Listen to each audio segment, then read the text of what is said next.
ஈரோடு மாவட்டம் கோபிச்செட்டிப்பாளையம் அருகே பெட்ரோல் பங்கில் ஏற்பட்ட மின்கசிவு காரணமாக வேன் உரிமையாளர் உயிரிழந்த சம்பவம் சோகத்தை ஏற்படுத்தியுள்ளது.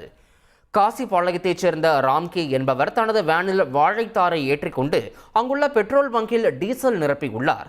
அந்த வேனை வேறு ஓட்டுநர் மூலம் சென்னைக்கு அனுப்பி வைத்துவிட்டு அங்கிருந்து குடிநீர் குழாயில் கை கழுவியுள்ளார். அப்போது குழாயின் அருகே உள்ள கம்பி வேலியில் அவரது கைப்பட்டதும் அங்குள்ள மின் விளக்கிற்காக கொடுக்கப்பட்ட மின்சார வயரில் இருந்து மின்சாரம் ஏற்பட்டு மின் கசிவு ஏற்பட்டும் கம்பி வேலி முழுவதும் பரவி அவர் மீது மின்சாரம் பாய்ந்துள்ளது.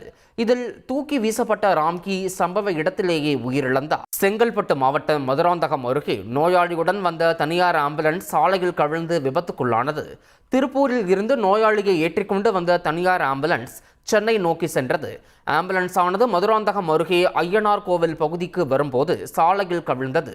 இதனால் ஆம்புலன்ஸில் இருந்த நோயாளி மற்றும் அவருடன் பயணித்த 5 பெண்கள் உள்ளிட்ட 6 பேர் காயமடைந்தனர். மேலும் இந்த விபத்தால் சுமார் 1 மணி நேரம் போக்குவரத்து பாதிப்பு ஏற்பட்டது.